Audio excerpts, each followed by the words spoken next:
Deuxième partie de votre émission Émergence qui aujourd'hui parle un peu de ce que fait les ONG en matière de développement au Togo par exemple.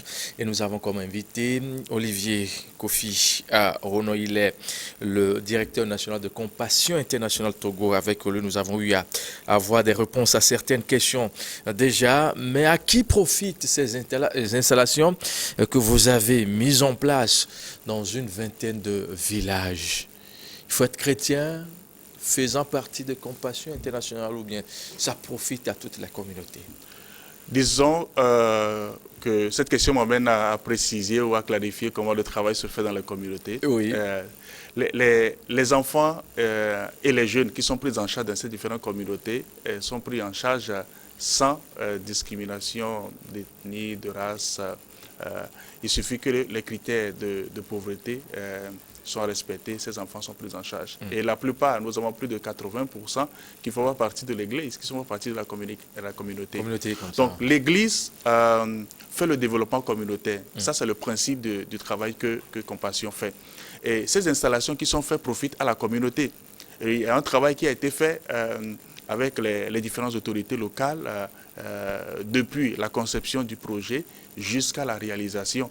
Et disons que les familles qui sont proches de ces installations sont celles qui utilisent l'eau qui est pourvue au niveau de la communauté. Ça va soit pour les autres installations également qui sont faites au niveau de ces communautés-là. Donc c'est à tout le monde. Hein? C'est à tout le monde, c'est la communauté. Sans aucune ségrégation. Non, non, non, parce qu'il fallait apporter cette ressource-là, l'eau qui est la vie, il fallait l'apporter à toute la communauté. C'est ce travail que les partenaires ont fait dans la communauté. J'ai posé la question parce qu'il y a ces gens d'organisations où on dit c'est dédié à tel groupe, par exemple, où on sent une scission entre les populations. On dit, si vous n'êtes pas de telle congrégation, vous ne pouvez pas en bénéficier. Car au moins, à votre niveau, c'est le cas contraire. Ça profite à toute la population et également à tous ceux qui font partie de votre domaine d'intervention. Comment ça se gère? Êtes-vous rassuré? Une chose, c'est d'installer, de faire des forages, des latrines, c'est là. On a vu dans ce pays où le gouvernement a mis en place certaines infrastructures devant aider les populations à la base à pousser une offre de soulagement. Il suffit 1 mois, 2 mois après, et cette affaire-là est conjuguée au passé, aucun soin, aucun suivi, tout est resté comme ça et on n'en parle plus vraiment. Vous avez l'assurance que ça va être bien géré après, ou bien vous avez un comité de gestion qui va gérer? Comme je l'ai dit dans les échanges, nous avons plus de 12 ans que nous sommes en train de faire des interventions dans le domaine de l'eau, hygiène et assainissement. Et les forages que nous aidons les églises partenaires à réaliser, nous avons un suivi qui est fait.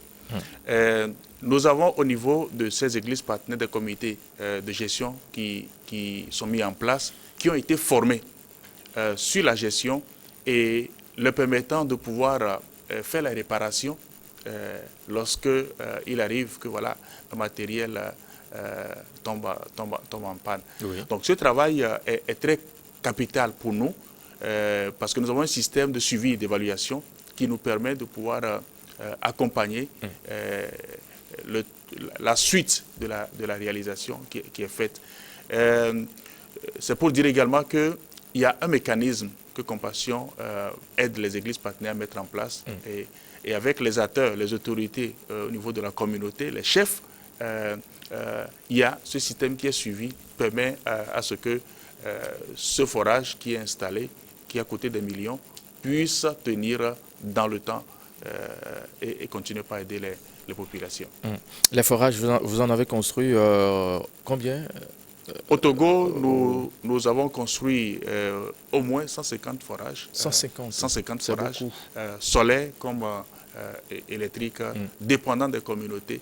Les communautés qui n'ont pas accès à l'électricité, c'est les forages solaires qui sont installés.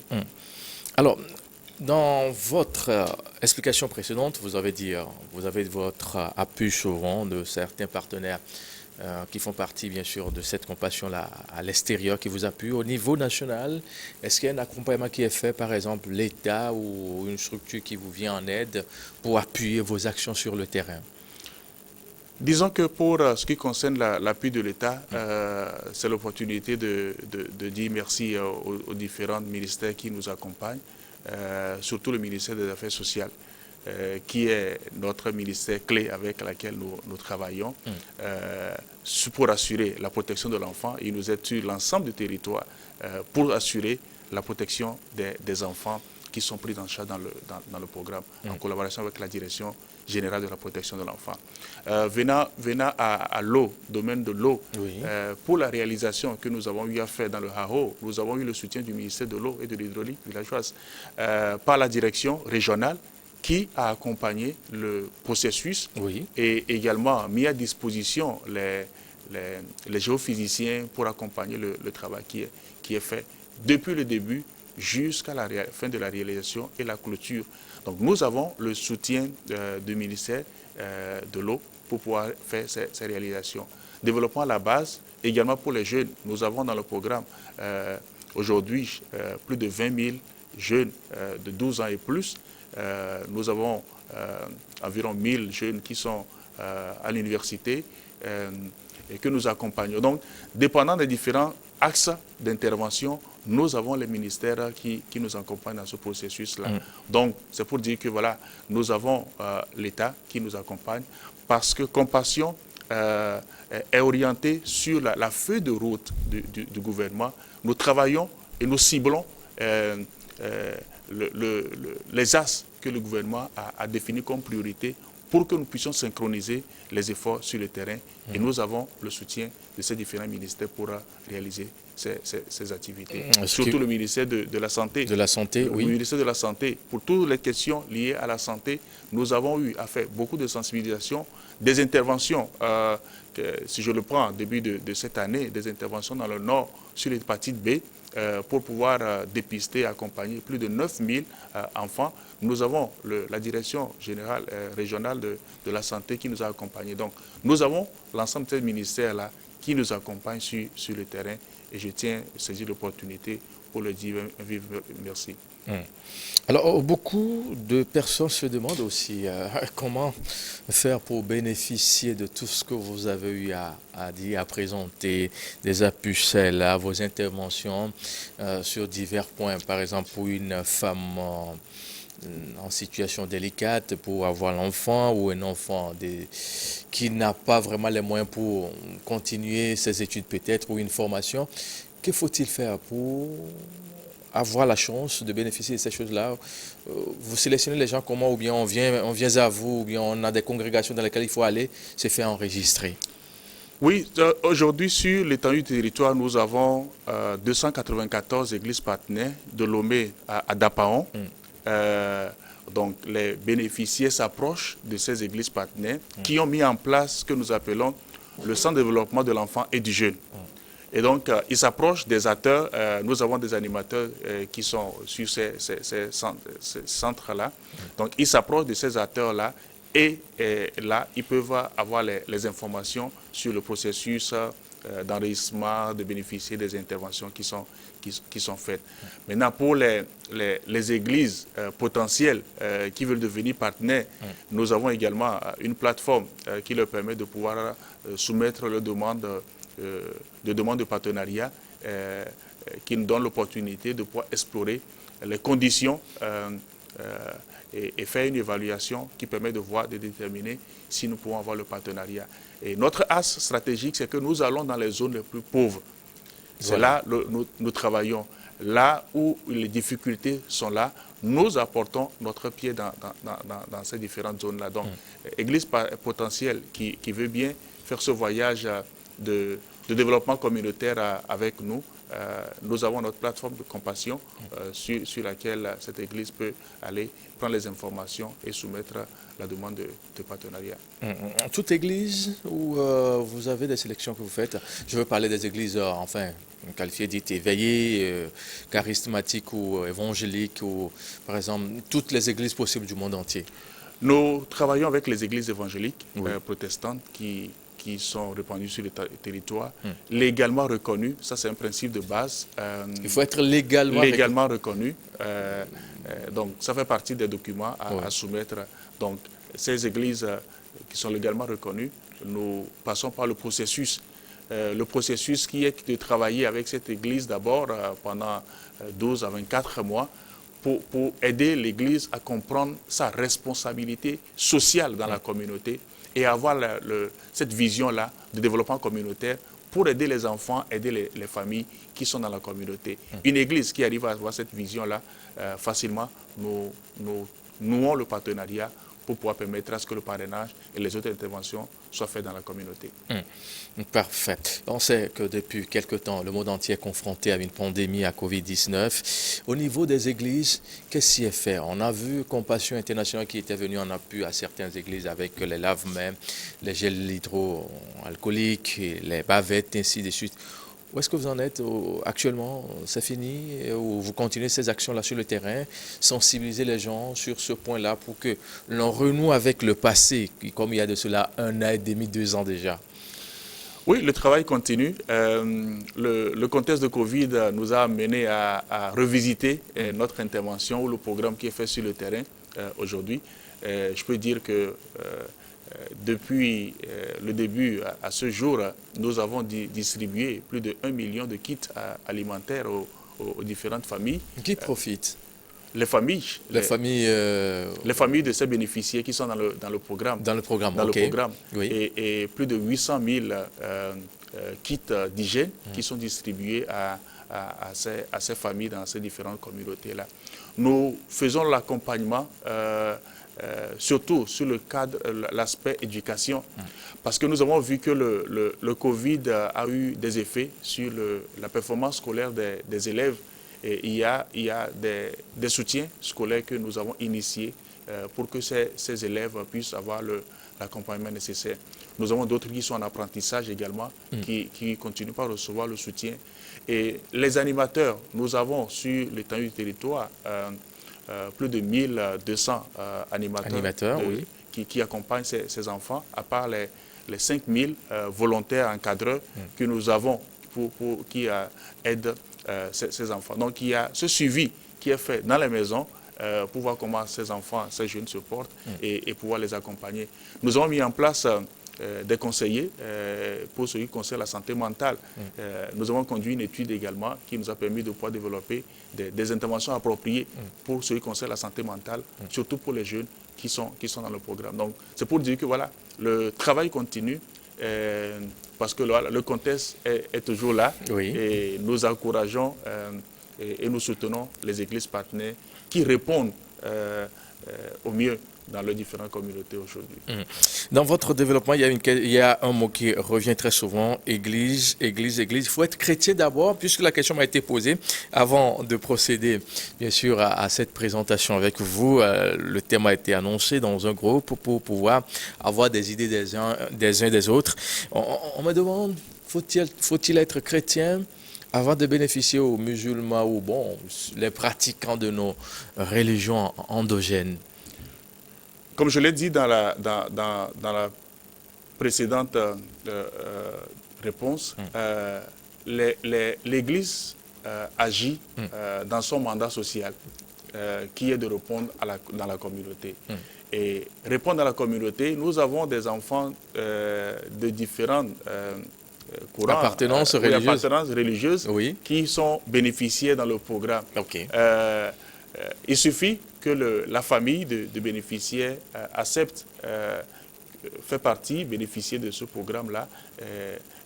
Son enfant est enregistré, il reçoit les interventions au même niveau que tout le reste. Ce qui est fondamental, que je précise, nous avons l'Église qui joue son rôle de mandat social dans les différentes communautés, qui est d'apporter. Et les principes sont là. Jésus est venu pour tout le monde. Et donc l'Église également apporte sans discrimination, sans appartenance religieuse, le soutien qu'il faut aux différentes communautés et dans différentes réalisations qui sont faites pour l'épanouissement et le développement des enfants et jeunes dans ces différentes communautés. La décentralisation est devenue une chose effective au Togo depuis plus d'1 an. Déjà, on a des élus locaux ça et là. Quelles sont vos relations avec ces élus locaux-là sur le terrain?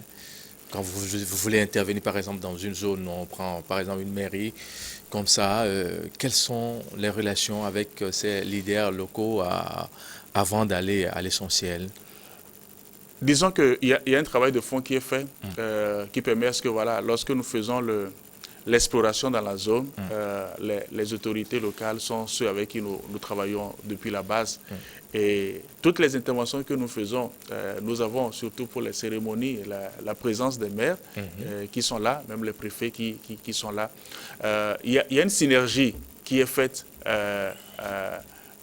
avec ces différents acteurs-là, parce que c'est eux qui soutiennent, c'est eux qui sont les garants et qui maîtrisent les besoins de ces communautés-là. Et nous réfléchissons ensemble, nous travaillons ensemble sur les besoins et sur les priorités, là où nous pouvons intervenir. Le mois dernier, nous avons eu à accompagner les femmes et les hommes au niveau de Kweme qui font la pêche et la vente des poissons. Nous avons le maire qui a accompagné, le ministère également qui nous a accompagnés. Et ce projet qui a été lancé, qui permet d'aider les populations au niveau de ces communautés. Donc nous ne pouvons pas réussir le développement sans travailler avec les acteurs, les autorités ou les élus locaux. Aujourd'hui, si ce n'est pas Kweme, c'est dans le Haro, ces populations-là qui ont eu à bénéficier de vos œuvres, de vos actions sur le terrain. La prochaine étape, vous serez où? Je ne sais pas, à Raingba ou à Kwezinde ou à Korbongou, je ne sais pas. Aujourd'hui, nous travaillons fondamentalement dans les 4 régions sur les 5. Dans la région centrale, nous étions dans le plan de lancer avant que Covid n'arrive. Oui. Et actuellement, nous sommes en train de retourner pour reprendre là où on s'était arrêté. Donc la zone, la région centrale est la priorité que nous avons aujourd'hui. Mais comme les enfants et les jeunes sont pris en charge de Lomé à Dapaon, ils continuent par recevoir les interventions. Mais en termes de grands projets, nous avons le nord, les savanes, que nous sommes en train de travailler. On est en train de faire également les études pour ce qui concerne le domaine de l'eau, l'hygiène, l'assainissement, et également pour ce qui concerne les activités génératrices de revenus. Et ils constituent la cible prioritaire également pour nous dans le plan suivant que nous sommes en train de déployer. En un, c'est la région centrale qui est votre priorité pour le moment. Exactement, la région centrale qui est la priorité. En termes d'expansion et de prise en charge de nouveaux enfants, cette région est la priorité pour nous actuellement. C'est pratiquement la fin.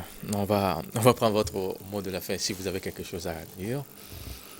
D'abord, vous remercier pour l'opportunité qui nous a été offerte et dire également merci à tout le personnel de Compassion qui travaille dans un contexte aussi particulier pour le bien-être des enfants.